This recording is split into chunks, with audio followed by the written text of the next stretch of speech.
Welcome back. Well, across all ages of society, we need to start thinking about how we're planning for our future. And we have an advocate, a caregiver advocate joining us right now, Carolyn A. Brent. She is also the author of a great book. We're gonna hold there. Melissa has that. And it gives you the things we're talking about in this book, Carolyn. You know, like Melissa and I were talking during the break, is the experience that you went through caring for your dad.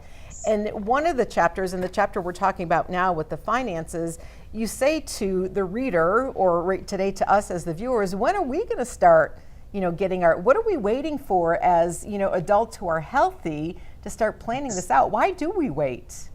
We wait because we live in a society where it's anti-aging movement. It's not good to be old. But I'm saying that you got to start early. The earlier you put your paperwork in order, such as disability insurance, so just in case you're 21 years old and you fall off a cliff, there's insurance that's going to back you up. So I say you start early, start planning for a long-term disability, and you got to get it when you're healthy. Because once you have one problem, such as hypertension, high blood pressure, or anything, diabetes, then that price soars and it becomes unaffordable. So I share with folks, we all need to have all of our insurances, and now is the time. I'll say from the age of 21 years old and up, get yourself some insurance. Another thing that I really got to make mention, because I know we're short of time here, when it's planning for end of life, just in case someone does pass away in your family, they could be 35, 21, it doesn't matter. Right. The average cost for a funeral is $7,000. That's average, and that's on the low end. So the government,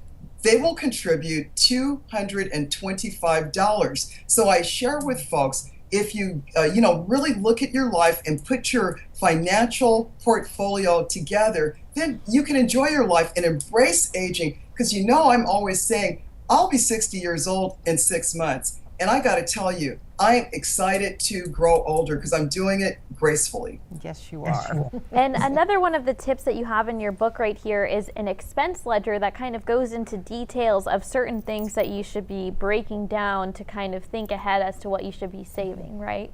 Absolutely, Melissa. The expense ledger gives a person an idea of when you're first taking your parent into, let's say, private assisted living, what all those expenses are going to be. And then the expense, the sicker they get or the more help they need, those expenses continue to soar. And there's no discounts. They just keep going up, up, and up until death. And that's what people need to prepare for. If you put all of your, get all of your insurances, and I don't work for an insurance agency or anything, but I have to tell you, when you have a end-of-life policy, and when you also have disability insurance for the just in case, it makes things so much easier on the family when you are prepared for your own end of life.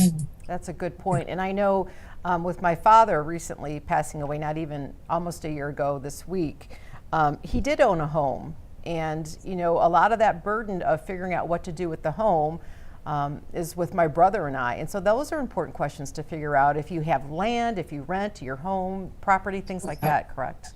Yes, it's really imperative that you have an estate attorney. The estate attorney will ask all of the crucial questions, and I say a geriatric attorney, like in your case, Ronnie, with your dad, because our parents are the traditionalists, and they were born before the year 1945, and they're the ones that their life was a secret in most cases. Yeah. So a lot of the baby boomers, were born from 1945 to 1965, we are the ones that are really financial savvy, and we're asking these questions, but the traditionalists have kept their life a secret. So we need to have these crucial conversations so that the burden doesn't come on our kids or our loved ones and leaving them with a big mess on their hands. Well, Carolyn, you are always so great with your information. And again, your book is called The Caregiver's Companion. People can get that.